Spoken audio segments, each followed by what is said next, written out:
Hello दोस्तों, नमस्कार। एक बार फिर से अपने नई वीडियो में आपको हम स्वागत करते हैं। तो आज की इस वीडियो में बात करने वाला है बिहार विधानसभा सचिवालय का जो फॉर्म है वो निकल के आ गया। इसका ऑनलाइन प्रक्रिया जो है शुरू हो गया। तो चलिए इस वीडियो में आप लास्ट तक बने रहे। इस वीडियो में आपको संपूर्ण जानकारी देने वाला है कि इस फॉर्म को कैसे भरना है, इस फॉर्म को भरने के लिए आपको क्या क्या से डॉक्यूमेंट्स लगे और क्या क्या से आपको योग्यता की ज़रूरी है और क्या आपका उम्र सीमा होनी चाहिए। तो चलिए इस वीडियो में आपको बराबर आपका डाउट क्लियर करें। अगर आप इस वीडियो को अंत तक देखते हैं तो इस वीडियो को देखने के बाद आपको किसी तरह से कोई डाउट नहीं रहेगा। तो चलिए, तो वीडियो को स्टार्ट करने से पहले आपसे एक छोटा सा रिक्वेस्ट है कि अगर आप मेरे चैनल पर नए विजिट किए हैं और चैनल को अभी तक सब्सक्राइब नहीं किया है तो चैनल को सब्सक्राइब करके चैनल को बेल आइकन को घंटा को दबा दें, ताकि हमारे चैनल के माध्यम से जब भी ऐसी कोई नॉलेजफुल वीडियो आए तो सबसे पहले आपके तक पहुंचे। चलिए तो वीडियो को स्टार्ट करते हैं। वीडियो को स्टार्ट करने के लिए आपको अपना मोबाइल या पीसी में आपको गूगल क्रोम ब्राउज़र को खोल लेना है। इसको खोलने के बाद आपको गूगल में सर्च करना है। आपको क्या सर्च करना है आपको बताते हैं। तो गूगल में आपको सर्च करना है BVSCAP.in। आपको लिख करके आपको सर्च कर देना है। इतना सर्च करने के बाद आपको इस तरह से इंटरफेस खुल करके सामने आ जाएगा। तो चलिए, आपको यहाँ ऑनलाइन आवेदन का जो आपको ऑप्शन दिख रहा है आपको यहीं पे आपको क्लिक करना। चलिए तो नीचे इसको स्क्रॉल करते हुए नीचे आ जाते हैं। नीचे आने के बाद आपको यहाँ दिख रहा है आपको अप्लाई नाउ या अभी आवेदन करें, यहीं पे आपको क्लिक करना है। यहाँ पे क्लिक करने के बाद फिर आपको इस तरह से इंटरफेस खुल करके सामने आ जाएगा। तो चलिए आपको बताते हैं कि फॉर्म को आपको कैसे भरना है।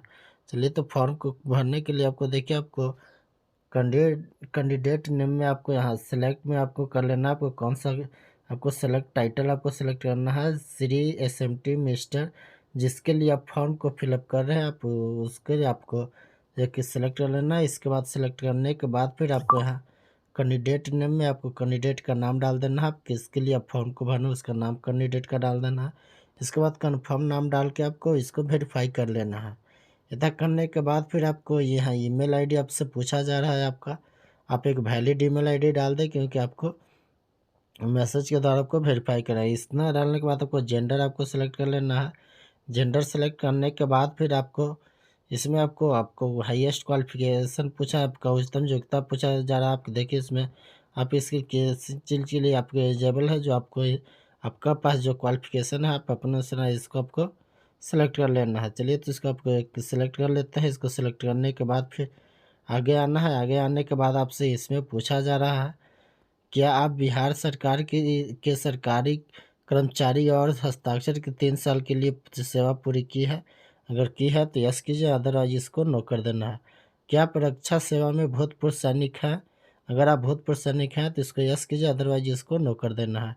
इसके बाद आपसे पूछा जाए कि आप विकलांगता व्यक्ति हैं? अगर आप विकलांगता श्रेणी से आते हैं इसको यस कीजिए, अदरवाइज इसको नो करके आगे बढ़ा देना है। इसके बाद आगे पूछा जा रहा है, क्या आप बिहार के मूल निवासी हैं? अगर आप बिहार के मूल निवासी बिहार से हैं तो आपको यस कीजिए।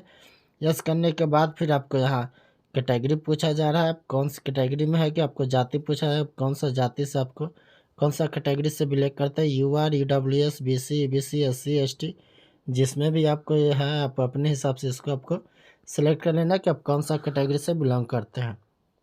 इसके बाद आपसे डेट ऑफ बर्थ पूछा जा रहा है, जन्म तिथि है आपको। आप अपना मैट्रिक सर्टिफिकेट के अनुसार ही आप इसमें अपना डेट ऑफ बर्थ डालें। चलिए तो आपको इसमें डेट ऑफ बर्थ डाल देते हैं। डेट ऑफ बर्थ डालने के बाद आपको यहाँ ये आयु सीमा अपने आप आ जाएगा। इसके बाद आपको मोबाइल नंबर डाल देना है। मोबाइल डाल के आपको सेंड OTP पे क्लिक कर देना है। सेंड OTP पे क्लिक करते ही आपको मोबाइल पे OTP भेजा जाएगा, तो उस OTP को इसमें आपको डाल देना है। OTP को इसमें डालने के बाद फिर आपको यहाँ कन्फर्म OTP का जो आपको आइकन दिख रहा है आपको, इस पर आपको सिंपली से आपको क्लिक कर देना है। चलिए तो इसमें OTP आपको डाल देते हैं। OTP डालने के बाद फिर आपको इसमें कन्फर्म OTP पे क्लिक करके इसको ओके कर देना है। यहाँ से करने के बाद फिर आपको यहाँ रजिस्टर का जो ऑप्शन दिख रहा है इसमें आपको इसके बाद आपको रजिस्टर वाला ऑप्शन पे जो आपको क्लिक कर देना है। इतना करने के बाद आपको इस तरह से इंटरफेस खुल करके आ जाएगा। सामने आपको रजिस्ट्रेशन सक्सेसफुल का जो मैसेज है आपको आ जाएगा। यहाँ से आपको मुझे रजिस्ट्रेशन नंबर अभी आ जाएगा। चलिए तो आपको बताते हैं कि आपको इसके बाद फॉर्म को कैसे आगे बढ़ाना है, कैसे फिर देखिए यहाँ आपको रजिस्ट्रेशन नंबर आ गया। रजिस्ट्रेशन नंबर आने के बाद फिर आपको यहाँ लॉगिन टू कंटिन्यू पे आपको क्लिक कर देना। चलिए तो यहाँ आपको कंटिन्यू वाला लॉगिन पे आपको क्लिक करके आपको बताते हैं इसको लॉगिन करने के लिए आपको कि कैसे आपको लॉगिन करना है और आगे इसको फॉर्म को कैसे भरना है। चलिए तो इसमें आपको लॉगिन वाला पेज पे आपको खोल के आ जाते हैं कि लॉगिन वाला पेज पे आने के बाद फिर आपको यहाँ एप्लीकेशन नंबर जो है आपको एप्लीकेशन नंबर दीजिए। इसके बाद आपको जो मोबाइल में OTP के माध्यम से जो आपको पासवर्ड प्राप्त हो और पासवर्ड डाल कर आपको लॉगिन पे क्लिक कर देना है। इतना करने के बाद आपको इस तरह से सारा डिटेल्स आपको खोल करके सामने आ जाएगा। तो सारा डिटेल्स को इसमें आपको मिला लेना है। आप बारी बारी से सारे डिटेल्स को मिलाने के बाद अगर आज इसमें किसी गलती हो यहाँ से आपको सुधार करने का मौका मिल सकता है। यहाँ से बढ़ने के बाद फिर आपको कोई सुधारने का मौका नहीं मिलेगा। चलिए तो इसके बाद आपको फादर नेम डाल देना है, मदर नेम डाल देना। आपका रिलीजन में आपका धर्म पूछा जा रहा है, कौन सा धर्म है से है। इसके बाद वैवाहिक स्थिति में मैं शादीशुदा है अनमैरिड है जो भी आप डाल दीजिए। इसके बाद उसमें ID प्रूफ में एक सेलेक्ट करके जो आपको ID प्रूफ सब सेलेक्ट है उसका नंबर आपको यहाँ डाल देना है। इसके बाद इसको नो कर देना। इसके बाद आपको यहाँ से क्वालिफिकेशन पूछा रहा है, अपना क्वालिफिकेशन इसमें डाल दीजिए आपका क्या क्वालिफिकेशन है। इसके बाद क्वालिफिकेशन के बाद आपको यहाँ पता डाल देना है। पता डालने के बाद फिर आपको पता डाल देना, सारा डिटेल्स आपको सही सही भरना है। चलिए तो इसमें आपको पहचान चिन्ह भी आपको आधार नंबर पहचान चिन्ह सारा डिटेल्स को फॉर्म को आप अच्छी तरह से देख के फिल कर देना है। इतना करने के बाद फिर आपको इस तरह से इंटरफेस खुल करके सामने आ जाएगा। तो चलिए आपको एड्रेस वगैरह डालने के बाद क्वालिफिकेशन वगैरह डालने के बाद आपको बताता है कि आगे फॉर्म को आपको कैसे बढ़ाना है। वीडियो का प्रांत तक जरूर देखें, अच्छा देखें। वीडियो को देखने के बाद किसी तरह से कोई आपको डाउट नहीं रह जाए कि आपको फॉर्म को कैसे भरना है। फॉर्म को भरते समय किसी तरह से कोई गलती नहीं करना है। चलिए तो इतना आने के बाद फिर आपको आगे बताते हैं कि आपको आगे करना क्या है। तो चलिए आई होप एक बार फिर से आपको बताते चले कि अगर आप मेरे चैनल पर नए विजिट किए हैं, चैनल को अभी तक सब्सक्राइब नहीं किया है तो चैनल को सब्सक्राइब करके हमारे चैनल को बेल आइकन के घंटा को दबा दें ताकि हमारे चैनल के माध्यम से जब भी ऐसी कोई नॉलेजफुल वीडियो आए तो सबसे पहले आपके तक पहुंचे। चलिए तो इतना करने के बाद आपको यहाँ से सारा डिटेल्स एड्रेस वगैरह डालने के बाद आपको आगे बढ़ा देना है फॉर्म को। इसमें कम्युनिकेशन एड्रेस जो भी आपका डिटेल्स है सारा डिटेल्स आपको डालने के बाद जो है आगे आपको प्रोसीड वाला ऑप्शन जो दिख रहा है आपको यहाँ पे आपको क्लिक कर देना। तो चलिए इसके आगे हम आपको बताते हैं फॉर्म को भर के कि आपको फॉर्म को आगे कैसे बढ़ाना है। चलिए तो इतना पे आने के बाद फिर आपको यहाँ सारा डिटेल्स जो आप फिल किया सारा डिटेल्स को आपको अच्छी तरह से मिला लेना है।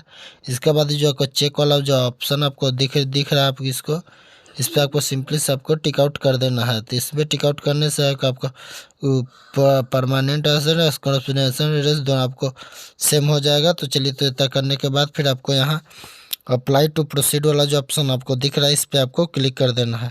इस पर क्लिक करने के बाद आपको कुछ इस तरह से इंटरफेस खुल करके सामने आ जाएगा। चलिए आपको यहाँ डॉक्यूमेंट्स अपलोड करने के लिए आपको बोला जाएगा। तो सारा डॉक्यूमेंट्स को आप इसमें बारी बारी से अपलोड कर देना। सारा डॉक्यूमेंट्स को अपलोड करिए। इसमें आपको फ़ोटो अपलोड करना, सिग्नेचर अपलोड करना है। इसके बाद आपको मैट्रिक का मार्कशीट या सर्टिफिकेट कोई एक आप अपलोड कर सकते हैं। इसके बाद 10+2 इंटर में आपको 12वीं में आप पास हैं तो उसके लिए आपको इसमें डाल देना है। इसके बाद अगर ग्रेजुएशन लेवल से फॉर्म को फिल कर रहे हैं तो आपको ग्रेजुएशन वाला आपको मार्कशीट आपको डालना है। इसके बाद ID प्रूफ में जो आप ID प्रूफ सेलेक्ट करें आपको ID प्रूफ सेलेक्ट करने देना है। इसके बाद जाति वगैरह अपलोड कर देना है। इसके बाद आप यहाँ अप्लाई टू प्रोसीड पे फिर से आपको पुनः से क्लिक कर देना है। इतना करने के बाद आपको फॉर्म जो है किस तरह से सामने इंटरफेस खुल कर सामने आ जाएगा। चलिए तो इसको अच्छी तरह से बारी बारी से मिला लेना है फॉर्म को मिलाने के बाद फिर आगे आपको बढ़ाना। अगर यहाँ से बढ़ जाता है कोई किसी तरह से कोई आपको अगर फॉर्म में अगर मिस्टेक है किसी तरह से कोई गलती है तो फॉर्म को आप यहाँ से सुधार सकते हैं। यहाँ से आने के बाद आगे आने के बाद फिर आपको फॉर्म को सुधारने का कोई मौका नहीं मिलेगा। तो चलिए तो इतना करने के बाद आपको फॉर्म को आगे बढ़ाते हैं कि कैसे करना है आपको। तो इतना करने के बाद फिर आपको आप इसमें आपका जो भी जो योग्यता आप क्वालिफिकेशन डाले हैं जो आप एड्रेस डाले हैं सारा एड्रेस आती को बारी बारी से आपको बारीकी से एक एक करके आपको मिला लेना है। इतना मिलाने के बाद फिर से आपको इसमें आपको सारा डॉक्यूमेंट जो अपलोड किए हैं वो भी आपको डॉक्यूमेंट्स आपको इसमें देखने को मिलेगा। तो आपका क्या डॉक्यूमेंट्स अपलोड किए हैं और डॉक्यूमेंट्स भी आपको देखने को मिलेगा। इसके बाद आपको यहाँ ये जो टिक आउट वाला ऑप्शन दिख रहा है आपको इस पे बॉक्स पे आपको टिक आउट कर देना है। इतना करने के बाद आपको फाइनल सबमिट वाला जो बटन दिख रहा है आपको फाइनल सबमिट वाला बटन पे आपको क्लिक करके इसको ओके कर देना है। तब करने के बाद आपको इस तरह से फिर से इंटरफेस खुल कर सामने आ जाएगा।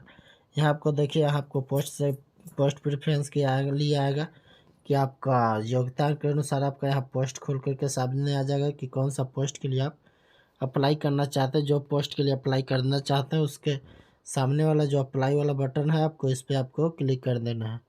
इस पर क्लिक करने के बाद आपको इस तरह से इंटरफेस खुल करके सामने आ जाएगा। आपका पोस्ट यहाँ आ जाएगा कि कौन सा पोस्ट के लिए अप्लाई करना है, वो पोस्ट पे आपको टिक आउट कर देना है। पोस्ट पे टिक आउट करने के बाद फिर आपको यहाँ अप्लाई टू प्रोसीड वाला जो आपको ऑप्शन दिख रहा है आपको इसी पे आपको क्लिक कर देना। अप्लाई टू प्रोसीड वाला बटन पे आपको क्लिक करने के बाद कुछ इस तरह से ऑप्शन आ जाएगा। जैसे इसमें 2 पोस्ट है, दोनों में से अगर दोनों रखना चाहते हैं तो दोनों को, नहीं तो अगर किसी एक को हटाना चाहते हैं, जैसे यहाँ टिक आउट वाला ऑप्शन दिख रहा है, सबको आप यहाँ से हटा सकते हैं। यहाँ से हटाने के बाद आपको फिर से प्रोसीड अप्लाई पे क्लिक कर देना है। तब करने के बाद आपको पेमेंट के लिए पेज खुल जाएगा, तो यहाँ से आपको पेमेंट कर देना। पेमेंट के लिए देखिए आपका जितना पेमेंट कटेगा वो आपको यहाँ पेमेंट रहेगा। इसके बाद आपको इस तरह से इंटरफेस खुल कर सामने आ जाएगा। स्कैनर के माध्यम से इसमें आपको पेमेंट कर देते। पेमेंट करने के बाद आपको इस तरह से सक्सेसफुल पेमेंट का आपको ऑप्शन आ जाएगा। तो चलिए सक्सेसफुल आपको हो गया। तो आई होप ये वीडियो आपको पसंद आएगा, तो वीडियो को लाइक करके अपने दोस्त के साथ शेयर करें। चलिए तो फिर से मिलते हैं नई वीडियो में नई जानकारी के साथ। तब तक के लिए जय हिंद, जय भारत।